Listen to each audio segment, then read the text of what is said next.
Ora, Ricardo Jorge Pinto entende que o Presidente da República abriu a porta a uma solução para a crise política sem eleições antecipadas, mas diz que o PSD a fechou ao insistir na recandidatura de Montenegro. Miguel Morgado alerta para o esvaziamento dos partidos políticos e derrocada das instituições que estão a tirar o país para a ingovernabilidade. O Major-General Carlos Branco defende que os planos militares anunciados por Ursula von der Leyen demonstram que a Europa se está a preparar para outra coisa que não a paz. São os temas da semana nos comentadores, que passam ainda pelas ameaças à educação inclusiva. Os comentadores. Eles analisam, eles debatem, eles opinam, eles influenciam, eles discutem, eles ensinam, eles divertem, eles manipulam. Eles viciam a República.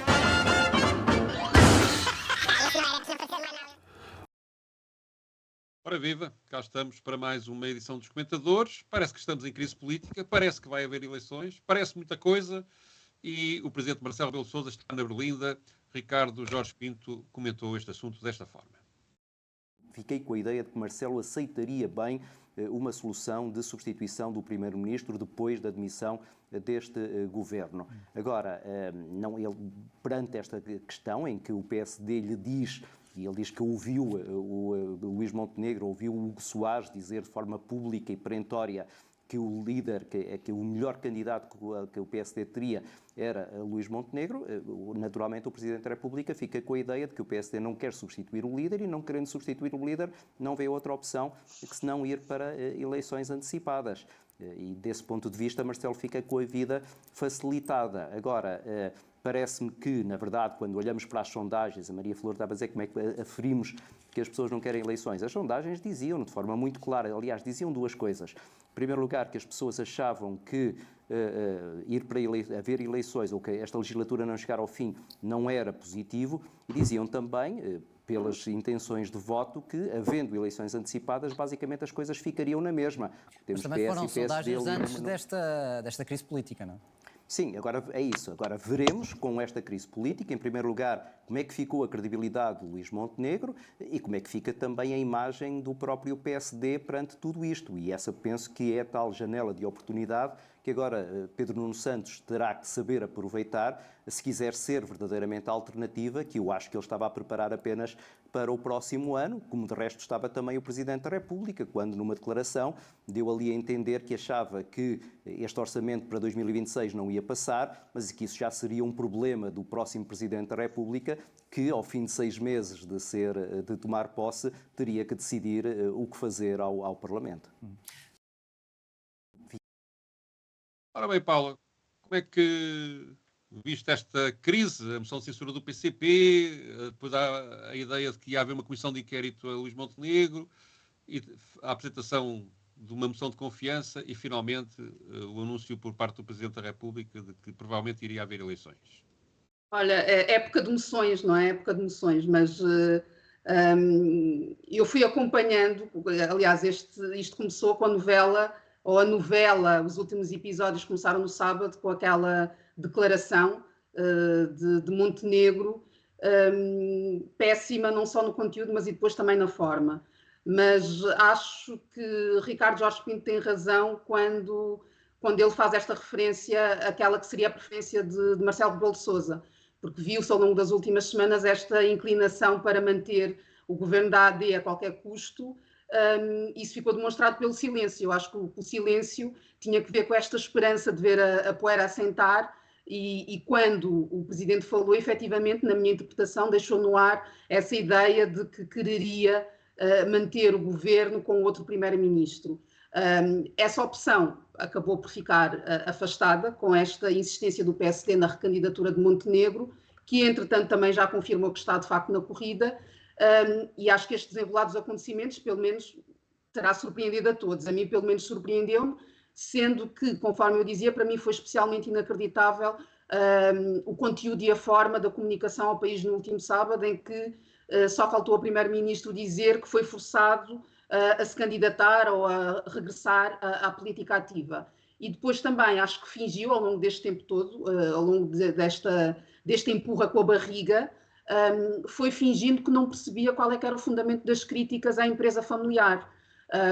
E lá está, face a isto tudo, Eu sinceramente não acredito que sem as notícias que vieram a público, aliás, mais notícias, não apenas sobre a empresa, mas também sobre a questão do hotel, a tal diária no hotel, a multiplicação das contas bancárias também, e o valor da casa que comprou, portanto, tudo isso, não acredito que se isso não tivesse vindo a público, que o governo tivesse avançado com a moção de confiança. Permanecendo aqui à sombra das moções de censura, sendo que tinha aqui também uma grande bengala que o PS acabou por se revelar ao dizer que, naquela fase da moção de censura, que não votaria a favor. Portanto, a novela continua, portanto, teremos eleições, é isso que se adivinha. Vamos ver o que é que acontece, sendo que tenho muitos receios sobre um novo crescimento da extrema-direita. Essa é a minha preocupação principal. No Presidente tinha outra solução a não ser eleições, como agora parece que há muita gente a reivindicar, da área do PSD, pedido até de recuo da moção de confiança. Há alternativas neste momento? Bom, o Presidente tinha nas outras dissoluções, de facto, várias soluções, para além de ter mandado o país para eleições. Não precisava ter mandado o país para eleições com o chumbo do orçamento, nada o obriga do ponto de vista constitucional, também não precisava de mandar o país para eleições com uma maioria absoluta do PS, bastava aceitar que o PS, com a maioria que tinha no Parlamento, escolhesse outra pessoa, e neste momento parece-me que dificilmente não pode mandar o país para eleições devido aos prazos que coloca, não é? Sobretudo devido aos prazos que coloca. E também devido à correlação de forças do PSD. Isto é, o PSD, se tivesse oposição interna suficiente, podia contestar esta solução. Mas não tem, porque está colocado enfim, com uma maioria de um grande controle do aparelho por parte do atual Primeiro-Ministro, nas vésperas de umas eleições autárquicas que obrigam a um esforço muito grande de dezenas de milhares de candidatos, de presidentes de câmaras, portanto, quer dizer, não me parece que haja do PSD nenhum espaço, e muito menos para umas eleições entre 11 e 18 de maio, para conseguir que exista alguém para que vá disputar a liderança em tempo útil a Luís Montenegro para depois conseguir ir às eleições. Recordemos que nas eleições anteriores o Presidente deu esse espaço e esse tempo, não é? As eleições demoraram mais tempo a fazer-se para que o PSD tivesse primárias e depois de primárias tivesse um candidato.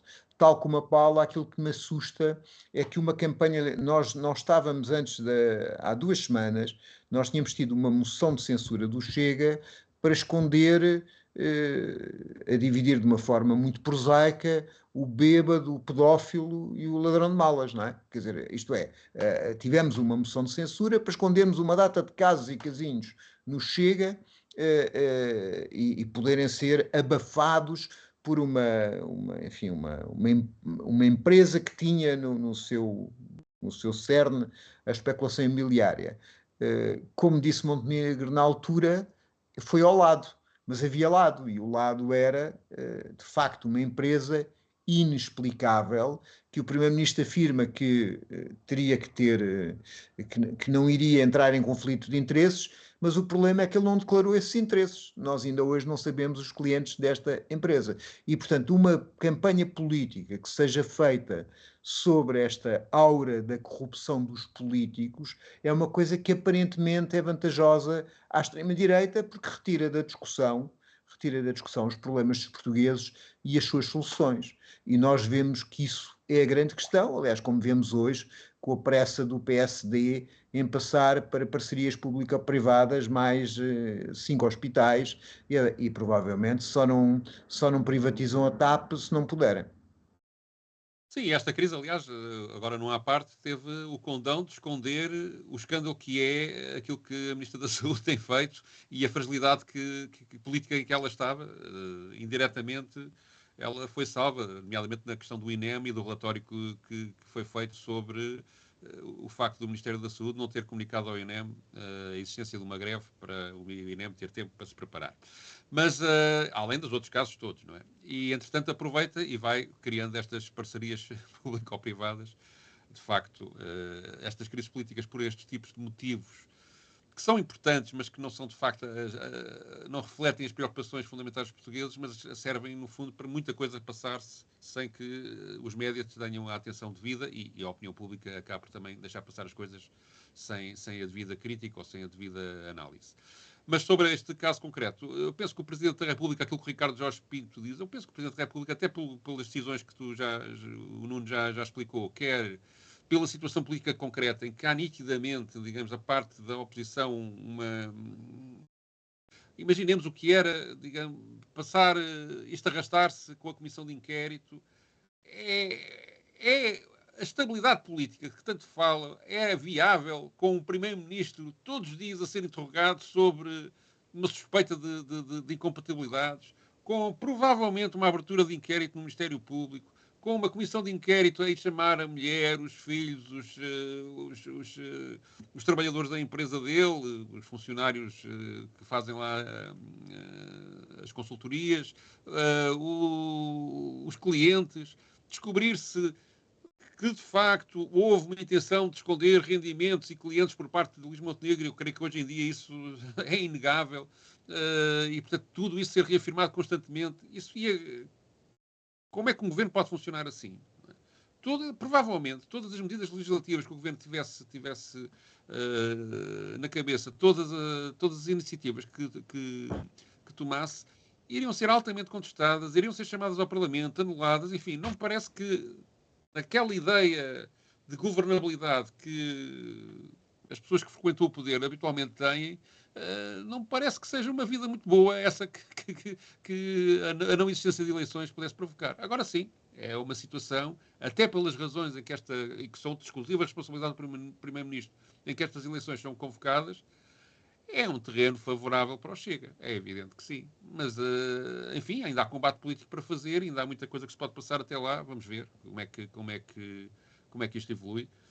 Apesar de tudo, a verdade é que o Chega, em pouco menos de um ano, criou imensos rabos de palha para si próprios e isso também pode ser explorado pelos seus adversários políticos e, portanto, já não é uma virgem pura que vai às eleições, o partido da extrema-direita. Portanto, vamos ver que se calhar isso pode ter algum efeito. Para imaginar a imagem, não me pareceu... Pronto. Fez um... André Ventura é muito religioso e gosta da virgem, portanto, não... Mas passemos adiante. E falemos daquilo que Miguel Morgado fala e que tem muito a ver com o que eu estava a acabar de dizer, passe a graça ou a falta dela no documentário final. Há aqui um problema com as nossas instituições e isso ainda é mais profundo que a questão de um Primeiro-Ministro com problemas de incompatibilidades. Vamos ouvir. Se o meu julgamento estava certo ou errado. Agora, este joguinho indecoroso, em que um diz a responsabilidade é tua, não, a responsabilidade é tua, não, a responsabilidade é tua, por amor de Deus, a situação já é suficientemente grave e não é por causa, a situação é grave, não é só porque aquilo que andaram a dizer os partidos do governo. Ai, a Europa está tão mal, ai, o país está tão mal. Por acaso o país não está mal, já esteve bem pior o país. O problema é grave porque nós estamos a levar o nosso sistema político para uma situação de ingovernabilidade. Isso é que é grave. Não é a situação do país no dia 3 ou 4 de março de 2025. É o que é que nós vamos fazer do país para 2026, 2027, 2028. E volto, para acabar, Patrícia, a um ponto em que eu sei que estou sempre a massacrar os espectadores da SIC Notícias, mas lamento, vou ter que dizer outra vez. Nós deixamos todos, partidos, a opinião pública, mídia, toda a gente que participa no sistema político português, na comunidade política portuguesa, deixar as instituições, há muitos anos que estamos nesta trajetória, não é de agora, deixámos as instituições virem para o fundo. Todas elas estão a vir para o fundo. E não é por acaso que as lideranças das várias instituições também estão dizimadas, porque nós a deixámos apodrecer. E que nós estamos a ver que os partidos políticos, também eles estão-se a esvaziar por dentro e estão a ser incapazes de dar respostas ao país.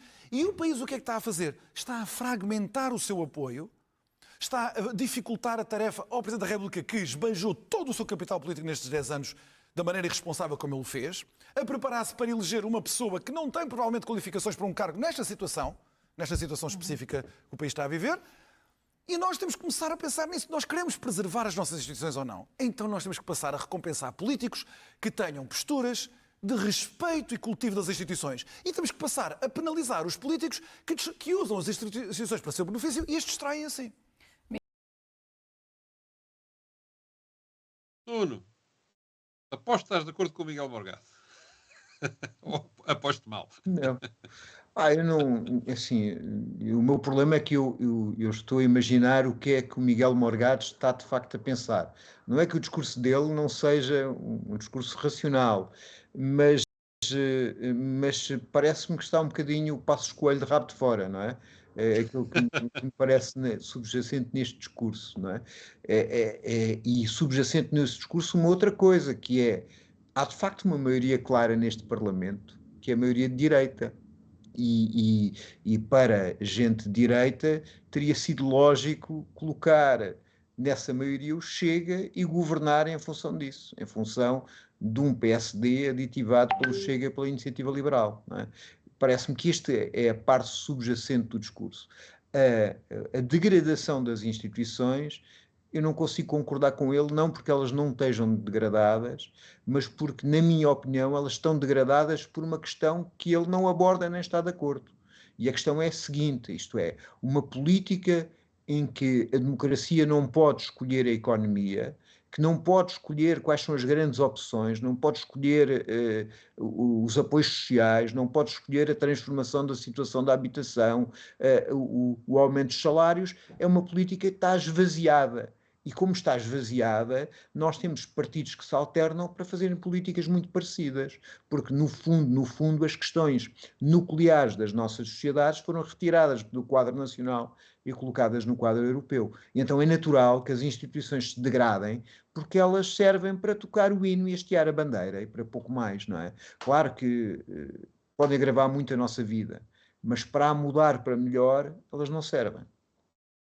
E há outra coisa que é, de facto, um domínio da economia da política, que é que, no fundo, o que estás a dizer, da economia, e quando se diz economia, não é a economia das pessoas, é a economia de quem dirige essa economia.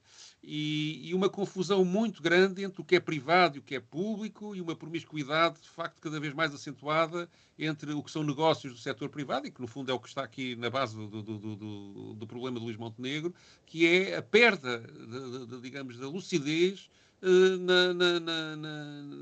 na separação entre a vida pública e a vida empresarial que a pessoa possa ter quando está na vida privada. E, portanto, isso reflete só um problema maior, que é, de facto, estas promiscuidades, que as PPPs, que as concessões que se fazem para que aos empresários, para que a economia supostamente cresça e depois dá um resultado que é o PIB cresce, mas depois os salários não crescem. Enfim, tudo isso criou uma cultura que leva a que este tipo de situações seja cada vez mais frequente. E depois temos ministros com imobiliárias ou com empresas para-imobiliárias e tivemos no passado também problemas muito parecidos de negócios combinados em almoços mais ou menos informais, decidindo a vida e investimentos de milhões e a vida de muitos trabalhadores. Enfim, está toda uma confusão na própria gestão da vida pública que suscita isto. E é uma cultura que tem que ser quebrada de alguma forma.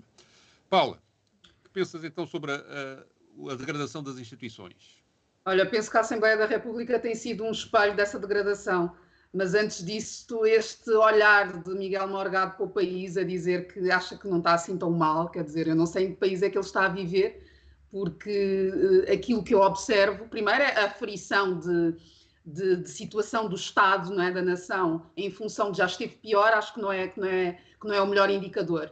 Mas, em todo o caso, esta governação já deu provas mais do que suficientes de que está mais preocupada com negociatas do que em dar resposta a uma série de crises, nomeadamente a da habitação, não é? Porque a alteração da lei dos solos foi a prova disso mesmo, em que a pretexto de se resolver a crise da habitação abriu-se caminho à construção a preços acima da média, sendo que essa média já está super especulada. Mas esta questão da degradação das instituições, e enfim, retirando aqui deste espectro tudo aquilo que infelizmente já não, e vamos ver isso um bocado mais à frente, já não está sob controle, digamos assim, do país, esta questão da Assembleia da República, as linhas vermelhas têm sido ultrapassadas sessão após sessão, sem que se perceba qual é que é o posicionamento da liderança em relação a todo o discurso de ódio que tem sido proferido. E eu não me esqueço, e acho que era importante que não nos esquecêssemos, não é,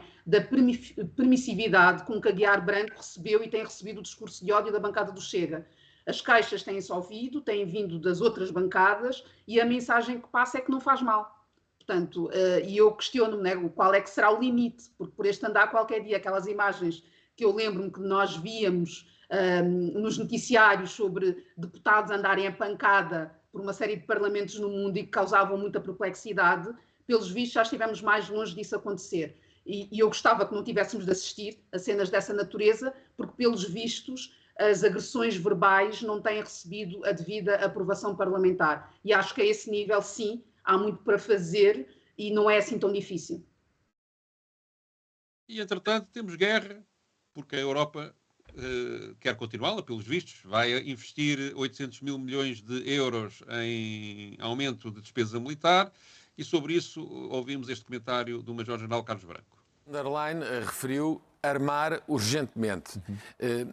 Isto parece-me merecedor de particular atenção quando sabemos que a senhora Van der Leyen, quando foi Ministra da Defesa na Alemanha, foi responsável pelo estado calamitoso em que as Forças Armadas alemãs se encontram hoje e que ainda não recuperaram dentro deste período de tempo que já é longo. Portanto, os efeitos ainda perduram hoje. Portanto, temos que logo à partida tomar isso com alguma cautela, esse tipo de considerações. Por outro lado, muito importante salientar que a alta representante da União Europeia disse publicamente na Hudson Institute que o objetivo da Europa é escalar o conflito e dividir a Rússia em bocados.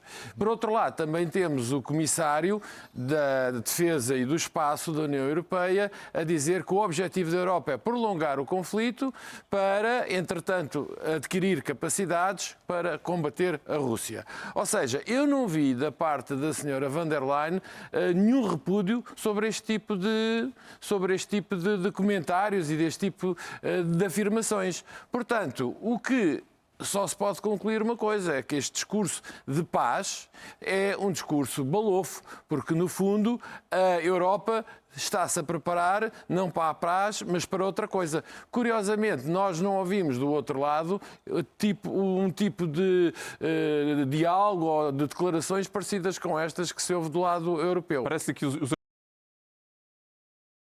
Eu, sobre isto, gostaria de dizer uma coisa. A Europa já gasta, portanto, muito antes destes 800 mil milhões, que todos os anos teremos que gastar, se isto tudo for para a frente, não é? Teremos que gastar a mais, nós, no quadro europeu todo, a União Europeia toda, em despesas militares, já gasta neste momento 300 mil milhões. Isto sem contar com a Inglaterra, não é? Que, por acaso, é o país da Europa Ocidental com mais despesa militar. Isto é 3 vezes mais do que a Rússia gasta com despesa militar. E já, neste momento, portanto, há aqui, é evidente que a Alemanha, sim senhor, provavelmente será sensato, porque teve muito tempo, aliás, limitada até legalmente na sua capacidade militar, mas de facto poderá necessitar de rearmamento, poderá haver situações até de reorganização, isto admitindo que, digamos, que as ameaças que pairam sobre a Europa são verdadeiras, não é? Poderá provavelmente se justificar uma reorganização do quadro militar da União Europeia, mas francamente, para que é preciso mais dinheiro se já há se há 3 vezes mais dinheiro na União Europeia já hoje em dia para gastar em despesas militares em relação à Rússia, não chega para dissuadir a Rússia de fazer não sei que tipo de aventura nos países da União Europeia. Portanto, há aqui nitidamente uma falácia em que isto está montado que me parece gravíssima e que leva a que as pessoas aceitem uma degradação provavelmente consequente, que é inevitável a curto, médio e longo prazo, dos serviços de saúde, dos apoios sociais, do próprio valor dos salários, tudo isso com o aumento de dívida que os Estados vão ter e com o aumento da despesa nesta área, é evidente que o dinheiro não estica e vai faltar no outro lado. E, portanto, estamos a criar uma situação nas costas dos povos europeus que me parece gravíssima e que nem sequer, apesar de tudo, aproveita uma situação em que as coisas podiam se pacificar e melhorar, quer para a Ucrânia, quer para o resto da Europa. E também para a Rússia. E, portanto, é uma condição política que me parece completamente desastrosa. Nuno. Bom, eu ia citar esses números. Para nós vermos a diferença, o mundo ocidental, segundo as medições do PIB, a Rússia e a Bielorrússia são 3,3% do PIB em relação ao resto do mundo, ao mundo ocidental. E, de facto, do ponto de vista militar, a Europa já gasta muitas vezes mais que a Rússia, que está em guerra, e, portanto, que aumentou as suas despesas. E também tem mais militares, tem mais aviões, tem mais tanques, tem mais artilharia, tem um único sítio onde não tem mais e tem menos, é em ogivas nucleares, em que há 300 ogivas nucleares da França e 200 do Reino Unido, perante as 6.000 ogivas nucleares russas. Portanto, mas para destruir Moscou deve chegar, não? Para destruir Moscou deve chegar. As russas chegam para...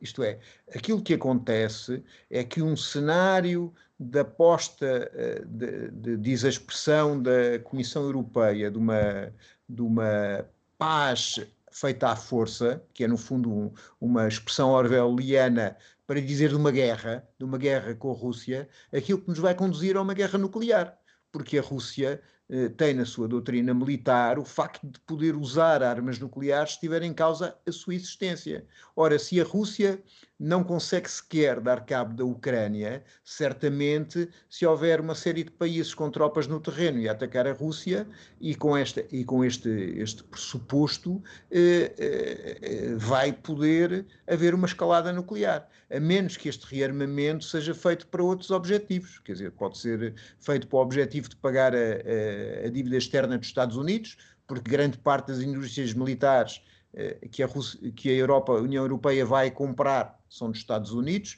e essa dívida é à volta de 800 mil milhões isto é, a dívida comercial anual é uma dívida grande e, portanto, isto pode servir, estes 800 mil milhões podem colmatar essa dívida, eventualmente pode ser para ter uma força autónoma em relação aos Estados Unidos, mas tudo isto é muito estranho. Por exemplo, a União Europeia não tem mandato no Tratado Europeu para a política de defesa. Não tem mandato europeu para a política de defesa, não é? Isto é, a política de defesa faz parte dos Estados. Esta história de virmos investir 800 mil milhões só pode ser por acordo dos Estados. Só pode ser. É claro que eles fazem o truque de 450 mil milhões vêm do orçamento dos Estados. E depois 150 mil milhões é um empréstimo que a União Europeia dá aos países para comprarem armas e ajudar a Ucrânia. Mas, na realidade, isto é uma falácia. Isto é, a União Europeia não pode dar ordens aos Estados nacionais em política de defesa. Isso é uma atribuição específica dos Estados. Está escrito nos tratados. Portanto, este caminho é absolutamente suicidário. É o caminho da militarização, da guerra como forma de fazer política, do conflito armado, não esquecendo que estamos num mundo em que as armas nucleares podem destruir em qualquer momento o planeta. E, portanto, quer dizer, a guerra já de si é má, a guerra já de si levava-nos para um caminho terrífico, mas parece que está a ser estamos a ver-nos a ir para o precipício e sem andarmos para trás.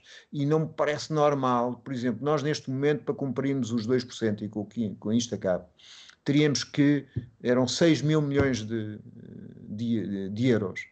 Se for para os 3%, são 6 mais 3, são 9 mil milhões, não é? 9 mil milhões de euros. Os 5 são 15 mil milhões de euros.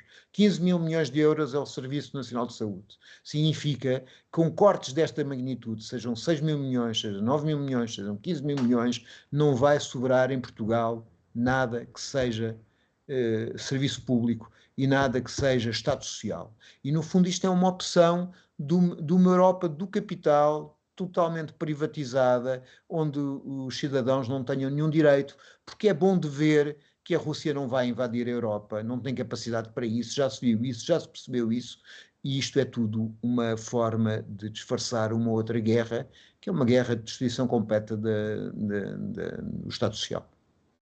Paulo. Olha, só acrescento que ainda sou do tempo em que a diplomacia ainda era utilizada para se tentar resolver conflitos e, pelos vistos, hoje já nem sequer é uma hipótese que está sobre a mesa. Mas acrescento apenas que subscrevo esta ideia de não consigo perceber que graves ameaças à segurança são estas que estão aqui a ser invocadas neste plano para rearmar a Europa, sendo que o rearmar pressupõe um voltar, não é, a uma posição qualquer anterior. Portanto, que custou milhões de vidas em guerras que não utilizavam o poderio que nós hoje em dia temos, o poderio bélico. E acho que é importante também referir que Montenegro ontem, não é, manifestou a vontade, o interesse, a disponibilidade de Portugal contribuir de uma forma expressiva ou com tudo aquilo que estiver ao seu alcance para este esforço de militarização. E depois referiu que esta tinha de ser vista, ou que este investimento não deve ser visto apenas como um dispêndio de dinheiro, mas sim como uma oportunidade. Portanto, para os responsáveis políticos que nós temos, investir em armas, quando não há dinheiro para outras coisas, é um bom investimento, é uma boa oportunidade. E claro, com esta boa oportunidade a que Montenegro se referia, vem negócios, porque ele refere exatamente isto, não é? É uma boa oportunidade de negócios. E já sabemos que negócios é que Montenegro tem como preferência fazer. Portanto, é disto que estamos a falar, é de negócios. Já agora, só uma adenda. Aquilo que Montenegro diz é subscrito também pelo PS, pela Iniciativa Liberal, pelo Chega e creio que também pelo LIVRE, aqui já não tenho a certeza. Portanto, ele não está sozinho, infelizmente, neste tipo de atitudes. Ou estou errado? Não estou, para não. Acho que estou certo. Não, acho que não estás errado, não. Infelizmente. Bom, provavelmente, no caso do LIVRE, as bombas vão ser ecológicas. Vamos ao papel selado.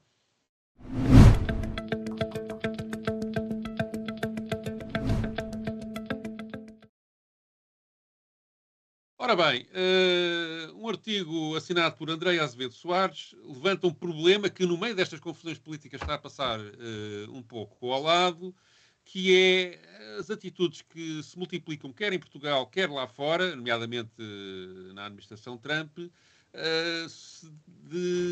digamos, de desvalorização dos apoios às pessoas com deficiência. Há aqui uma série de incidentes. Ela começa por retratar o incidente que ocorreu com a deputada cega do Partido Socialista, que foi insultada por deputados do Chega, e o próprio debate em que esse incidente aconteceu, que levou a que um deputado do Chega defendesse que a escola pública se devia preocupar com os alunos normais, em contraponto, e portanto, deixando para trás, era implicitamente, os alunos com deficiência. E esta expressão dos alunos normais é logo criticada aqui pela articulista, que depois também fala de casos ocorridos nos Estados Unidos, onde um especialista cego foi ridicularizado por Elon Musk, e na Argentina de Milei, onde depois houve um recuo, chegou-se a mandar pôr nos documentos oficiais, ou nos relatórios oficiais, de permitir que eles passassem a utilizar palavras como idiota, atrasado mental e coisas semelhantes para designar estas pessoas. Enfim, o artigo desenvolve muito esta matéria, vai depois por outros caminhos menos impactantes ou menos escandalosos que este, é um pouco mais profundo, mas isto, Paula, suscitou-te que tipo de análise? Primeiro, conforme também estávamos a falar logo no início, acho que não estamos a discutir nada nos últimos dias, não é? Que tenham que ver com as condições de vida das pessoas e com uma série de retrocessos que nós estamos a viver. E este, para mim, é um deles e é fundamental. Tocar-se na educação, esta ofensiva e no caso dos Estados Unidos existe mesmo essa vontade do Trump de eliminar, portanto, para quê, não é? Não é necessário. E acho que é importante porque este artigo, por uma série de alertas que nós estamos a receber sobre esta aparente aceitação e normalização de abusos de vária ordem a partir da existência de um mandato eleitoral, como se o exercício da democracia de alguma forma se circunscrevesse à votação. Portanto, temos uma democracia e a partir do momento em que as pessoas são eleitas, vale tudo. Portanto, há leis, há códigos de respeito e de convivência que estão a ser violados repetidamente, nomeadamente na Assembleia da República, conforme eu referi há pouco, e sem vislumbre de consequência. Essa é que é a parte que me assusta bastante em todas estas normalizações, porque entramos mesmo numa era do vale tudo, em que se minimiza, que estamos aqui a minimizar discursos que são abjetos, nomeadamente este que foi proferido pelo deputado do Chega, quando eles vêm de certas bancadas, porque não esperamos mais dessas bancadas, e como se isso fosse suficiente para deixar passar, como se isso fosse argumento suficiente para deixar passar. Então eu acho que é importante não ignorar, porque ignorar só agrava a situação, e os responsáveis políticos não podem continuar a usar de discurso de ódio e de discriminação sem que se acionem mecanismos que os impeçam de o fazer. Portanto, eu gostaria que isto estivesse a ser, de facto, tido em conta. Não vejo que esteja em Portugal e não vejo que esteja também nestes exemplos que foram aqui trazidos neste artigo. Nuno. Eu estou de acordo com aquilo que a Paula e tu disseram, tendo a acrescentar que é uma que se fosse só para estes casos seria intolerável e gravíssimo, mas na realidade há toda uma estrutura para fazer viver a lei dos mais fortes, isto é, retirar qualquer apoio social, qualquer política pública que quebre situações de desigualdade, situações de pessoas que têm maior ou menor dificuldade e que necessitam de, ou por questões sociais, ou por questões de saúde, etc., precisam de um apoio diferenciado para ser uma sociedade mais igual, mais justa, mais democrática. E aquilo que se está a assistir é, dizendo que isso é privilegiar uns tantos e tal, limpar e agravar todas as desigualdades sociais. Nós já sabíamos que, por exemplo, a educação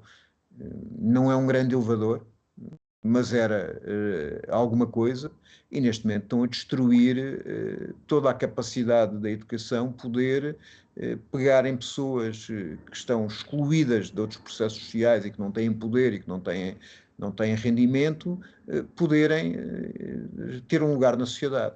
E, portanto, estão a tornar absolutamente claro um domínio que depois está embrulhado com este discurso do ódio, que está naturalizado e